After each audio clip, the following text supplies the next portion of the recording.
Avant de commencer cet exercice, je vais vous expliquer une méthode simple pour en tirer le meilleur bénéfice.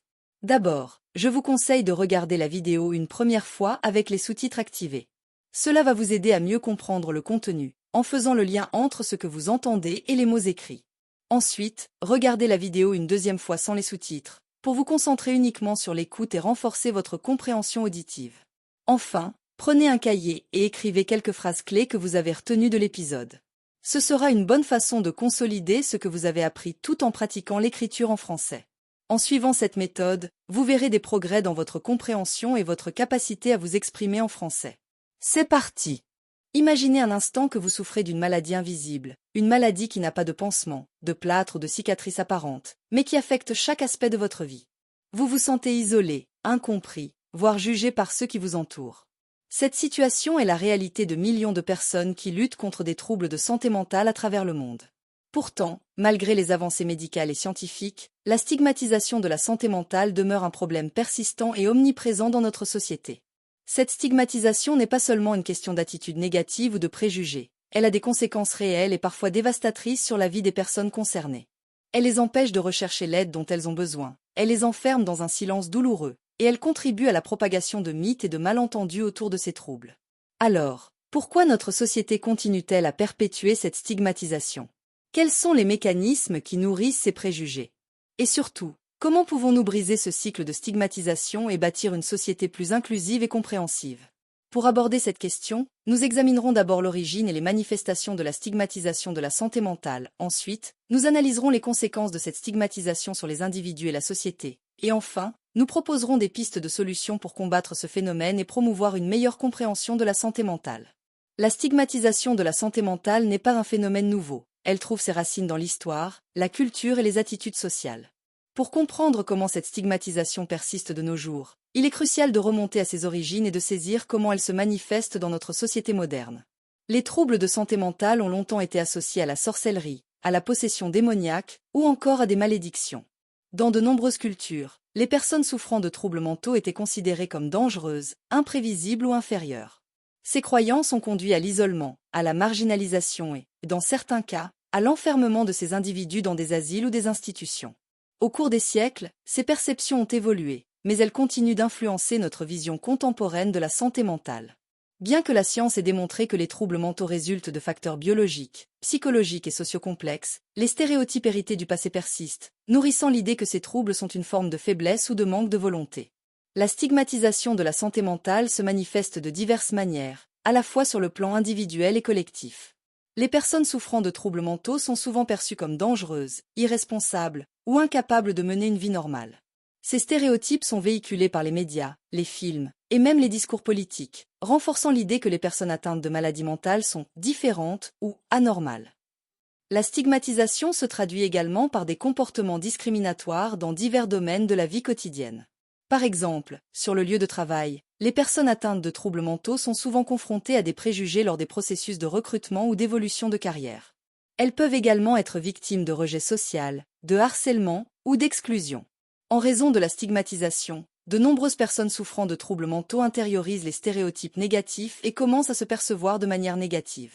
Elles peuvent alors ressentir de la honte, de la culpabilité ou un sentiment d'échec, ce qui les empêche de demander de l'aide ou de parler ouvertement de leurs souffrances. La stigmatisation de la santé mentale a des effets dévastateurs, non seulement sur les individus qui en souffrent, mais également sur l'ensemble de la société. Il est donc essentiel de comprendre l'ampleur de ces conséquences pour mesurer l'importance de combattre ce phénomène. L'un des premiers effets de la stigmatisation est l'isolement. Les personnes souffrant de troubles mentaux ont souvent peur d'être jugées ou rejetées si elles révèlent leurs conditions. Par conséquent, elles se replient sur elles-mêmes, évitent de parler de leur maladie et limitent leurs interactions sociales. Cet isolement peut aggraver leur état de santé mentale, créant un cercle vicieux. La stigmatisation est l'un des principaux obstacles à la recherche d'un soutien professionnel. Beaucoup de personnes hésitent à consulter un psychologue ou un psychiatre de peur d'être perçues comme faibles ou folles. En conséquence, de nombreuses personnes ne reçoivent pas le traitement dont elles ont besoin, ce qui peut entraîner une aggravation de leurs symptômes, voire des conséquences fatales comme le suicide. L'autostigmatisation conduit souvent à une baisse de l'estime de soi et à un sentiment de honte. Les individus en viennent à croire qu'ils ne méritent pas d'être aidés ou qu'ils sont responsables de leurs conditions, ce qui les empêche de se soigner ou d'entreprendre des actions positives pour améliorer leur situation. La stigmatisation de la santé mentale représente un fardeau économique considérable, avec des répercussions notables sur la productivité et les coûts de soins. En dissuadant les individus de rechercher l'aide nécessaire, cette stigmatisation entraîne une augmentation des dépenses liées aux soins de santé, tout en aggravant l'absentéisme et la perte de productivité au travail. Selon l'Organisation mondiale de la santé, OMS, les troubles de santé mentale figurent parmi les principales causes de perte de productivité à l'échelle mondiale, coûtant des milliards de dollars chaque année à l'économie mondiale. De plus, cette stigmatisation maintient une société mal informée. Les stéréotypes et les idées fausses circulent largement, alimentant la peur et l'incompréhension des troubles mentaux. Cela limite non seulement la capacité des individus à parler ouvertement de leurs difficultés, mais entrave également l'élaboration de politiques publiques efficaces visant à soutenir les personnes touchées. Enfin, en stigmatisant ceux qui souffrent de troubles mentaux, nous perdons des talents précieux. De nombreuses personnes, malgré leurs défis, possèdent des compétences et des aptitudes significatives qui pourraient enrichir notre communauté. Malheureusement, en raison des préjugés associés à leur état de santé, elles se voient souvent refuser des opportunités qui pourraient bénéficier à la société dans son ensemble. Enfin, la stigmatisation de la santé mentale n'affecte pas seulement les individus concernés, mais pèse également lourdement sur l'économie et le potentiel humain. Face à l'ampleur de la stigmatisation de la santé mentale, il est impératif d'adopter des mesures à plusieurs niveaux pour engendrer un changement réel et durable. Éduquer dès le plus jeune âge est crucial. En intégrant des programmes d'éducation à la santé mentale dans les écoles, nous pouvons enseigner aux jeunes la nature des troubles mentaux, les sensibiliser à l'empathie et leur donner les outils nécessaires pour soutenir ceux qui en souffrent. Cette approche aide à normaliser la santé mentale et à briser les préjugés dès l'enfance. Les campagnes de sensibilisation jouent également un rôle vital. Menées par des ONG, des gouvernements ou des personnalités publiques, ces initiatives peuvent démystifier les troubles mentaux. En partageant des témoignages de personnes ayant surmonté des défis liés à la santé mentale, et en diffusant des informations factuelles, ces campagnes encouragent le dialogue et contribuent à changer les mentalités. Faciliter l'accès aux soins de santé mentale est essentiel. Il est impératif de garantir que les personnes souffrant de troubles mentaux aient un accès facile et abordable à des soins de qualité. Cela nécessite de renforcer les services de santé mentale, d'augmenter le nombre de professionnels qualifiés et de réduire les coûts associés à ces soins. Créer des espaces de soutien et d'écoute est également fondamental.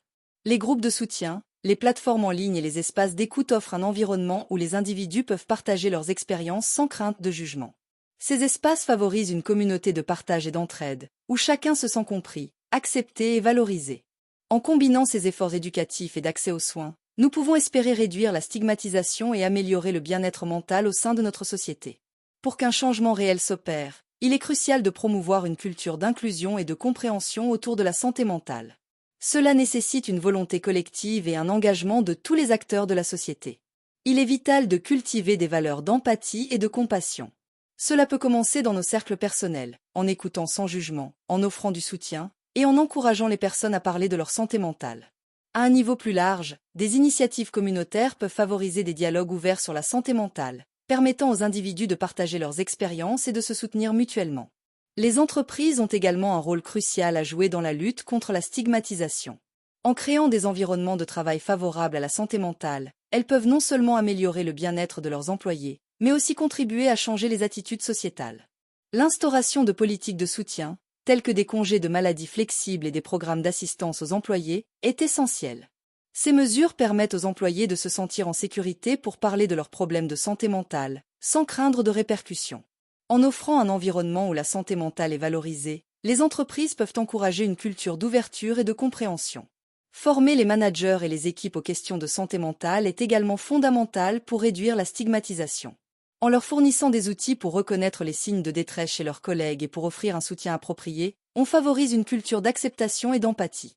Ces formations peuvent aider à établir des relations de travail plus solides et à créer un environnement où chacun se sent valorisé et compris. En intégrant ces approches, les entreprises peuvent non seulement soutenir leurs employés, mais aussi devenir des acteurs clés dans la transformation des perceptions sociétales autour de la santé mentale. La stigmatisation de la santé mentale est un défi complexe qui touche non seulement les individus, mais également l'ensemble de notre société. Pour avancer vers une société où la santé mentale est perçue de manière positive et où chacun se sent libre de demander de l'aide, nous devons tous nous engager à combattre cette stigmatisation. Il est temps d'élever nos voix pour changer les mentalités, d'éduquer les jeunes générations et de créer des espaces de dialogue. Nous avons tous un rôle à jouer, que ce soit en parlant de notre propre expérience, en soutenant des campagnes de sensibilisation ou en promouvant des environnements de travail inclusifs. Alors, comment pouvez-vous contribuer à ce changement ? Quelles actions pouvez-vous entreprendre dans votre vie quotidienne pour soutenir ceux qui luttent contre des troubles mentaux?